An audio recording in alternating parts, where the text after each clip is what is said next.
Hey guys, it's Glauco Summer 2, and recently I was scrolling through Twitter, and I know when what I'm saying, I say that y'all immediately want to click off, but I don't usually scroll on Twitter. But yeah, I was scrolling on Twitter, and tell me why I saw a video of Mike Wang promoting NBA Live. Hi, it's Mike Wang, the lead gameplay designer for NBA Live 10. Now, I had no idea that Mike Wang was actually a part of the EA team before he went over and snaked them and went to 2K. Originated from EA, and then he went ahead and went to Take-Two Interactive, and now, what I'm saying, is part of, I guess, the development team of 2K or whatever the hell he does.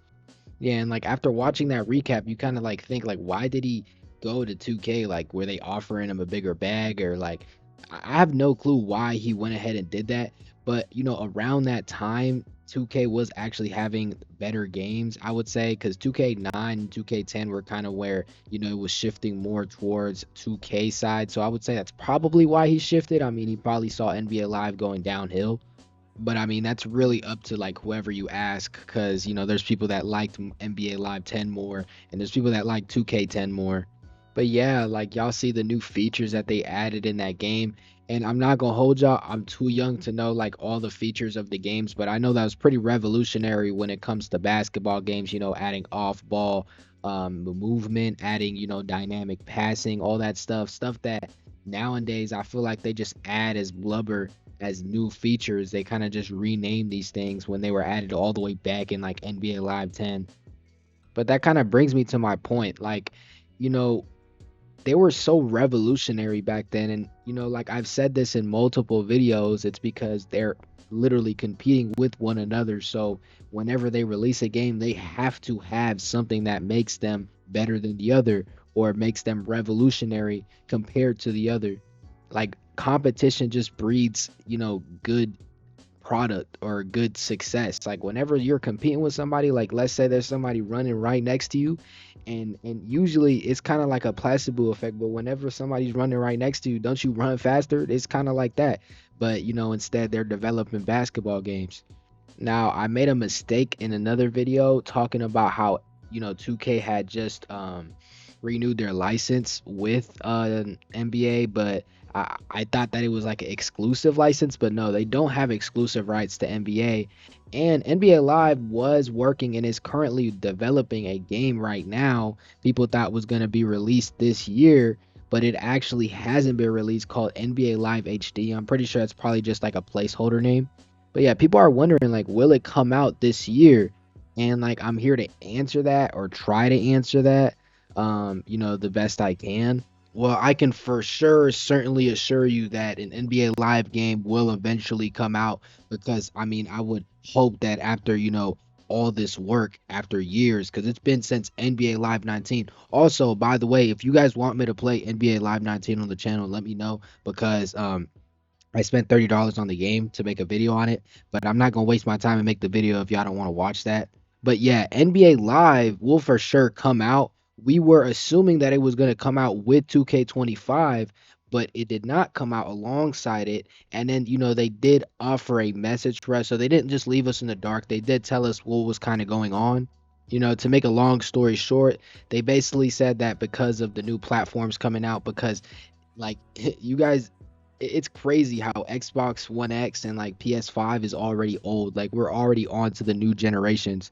But yeah, because we're already on to like these new generations, and I'm not really sure what these new generations are gonna bring, because I don't know how much better they can get from, this next gen. It's not even next gen anymore, it's current gen. But yeah, I don't know how much better they can get. But basically they were saying that, instead of plateauing themselves into making a game into this sort of, like sphere of, Xbox One X, PS5, this generation, they're more steering towards waiting till, later generations and more technology, kind of adapting to the new technologies that are being released to make an overall good and actual great product for people to buy. Because like I don't need to remind y'all how bad NBA Live was. Like NBA Live was horrible. I'm not talking about the earlier games, but I am talking about, the games like NBA Live 15, 6. I'm not sure. Do they skipped a couple of years? I did play them too, because like I like basketball, so obviously if I see a basketball game, I'm gonna play it. And then like they were so bad that they were free like months after launch. We have been hearing some rumors that Xbox is going to release a new console in 2026. whether that be in the current generation, but I guess a upgraded version of this generation, or a whole new generation line is kind of up for debate. A whole new generation line is being debated to be released more towards 2028, which is more reasonable considering the fact that we have come so far. Like, it's kind of hard to upgrade from where we're at. But yeah, I do think it's a really good idea that they did postpone it, or I guess, like, focus more on making a good, great, thought product, instead of trying to compete with 2K when they know that, after all those, after NBA Live 19 and all those games that failed, they clearly just weren't up to par with Take Two. So yeah, knowing that, and then instead of trying to release a lackluster game, putting their eggs into this basket and you know, actually carefully crafting, this game so people, won't have something to complain about. It's a really, really good idea, and that's how people want, games to be made. Instead, or I guess you could look at 2K, where they literally drop a game every year and then it's just a copy and paste from the last year. People just don't, they buy it for the sole reason of the fact that there is no other basketball game with the NBA licensing right now. Like, that is literally the sole reason why NBA is still being bought to this day. I mean, take a look at their copies being sold. People are still buying the game, yes. And 2K25 is at 7 million, which is impressive considering the fact that, it isn't even the end of its cycle. But I would say that, majority of 2K people that buy the game just buy it off launch. And we are post Christmas, so there isn't anybody buying it for Christmas. So I'm pretty sure it's probably going to stay stagnant between 7 million through like maybe 8 million towards the end, and that's really, really bad compared to 2K20 that had 14 million copies sold. That's about 6 million less.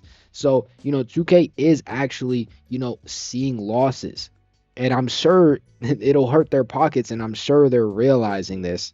So I'm not sure what they're going to do or what they're going to try to do. But now, on top of that, NBA Live applying some sort of pressure and releasing the fact that, they are in the works of a basketball game that is being, carefully considered. And NBA, the association, is actually behind them and backing them in this. It is going to apply some pressure to them. Now, this statement was released earlier, a couple months back, around where 2K25 was released. So this isn't anything recent, but it does come to show that there is a game being worked on, and that they haven't just, I guess, gave up on the NBA Live licensing and game. Now, if I have to give an estimate of when this will be released, if it isn't released with 2K26, then it'll probably at least be released with 2K27. But I do have a theory about this game that I want to share with y'all. And, this theory, I hope it becomes true. But the way that they worded this is, to me, that they're not trying to, confine with the original, or I guess what sports titles do nowadays, where they just, or not nowadays, they've always been doing it. They don't really want to conform to that idea of releasing a game every single year. And to me, that is incredible. That is literally what every sports title should stop doing. I don't understand why we still release a title every single year. I get it. You want money, and they're releasing these games for 60. I think 2K is up to $70 now. I'm not sure, but I'm pretty sure. But yeah, they're up to $70 now, and they're releasing a title every year, and that is a lot of money that they're gaining. But that isn't a good business model. I mean, I think what it is that they're just trying to go as far as they can, stretch their wallets as far as they can, and try and, continue with this model until people eventually finally get tired. And then they're like, I mean, shit, we made all these millions, we made all these billions. It don't even matter no more if y'all don't want to buy our game. We're done. We got the money that we needed. But if NBA Live does step in and releases a game that isn't a yearly release, but a game that's actually solid and people want to play and play it for years, because there's games that survive years. Bro, people are still playing fucking Fortnite, and Fortnite makes millions of dollars. Fortnite is more of a billion-dollar company than 2K will ever be. They completely plateaued them, and 2K's been doing this in the 90s. I've been saying this forever, bro. Somebody needs to release an RPG based style basketball game where you upgrade your attributes. You don't have to spend fucking hundreds of dollars to build your players, And people will buy anyways. People will spend money on cosmetics. Trust me, they will spend money on cosmetics. If they fully want to, do the whole cosmetic thing, have cost money, and like, you know what I'm saying, not really have the whole VC bottle, I would be okay with that because honestly, I don't really care about dressing up my player that much. Like obviously, you know what I'm saying, I'll be having a little drip, but like I'm not even trying to have that. Like if I have to spend a little 20 to get a little drip, that's cool. And then you get your 20 and then I get to, actually play the game, have fun, and then upgrade my player without it being frustrating that everybody else is at 85 because everybody else spent $200 to upgrade their build. But yeah, that's my theory on NBA Live. I hope that it'll release sooner than later, but I also do appreciate that they're taking their time with the game. And y'all, let me know in the comments if y'all want me to play NBA Live 19 in 2025. Please let me know in the comments. I'm gonna see you guys later, and let me know what y'all think about the NBA Live news. You know what I'm saying? Let's pray and hope that they don't fail us, because 2K has been failing us for years. Flacco Sama loves you guys, and I'm gonna see you guys later. Bye bye.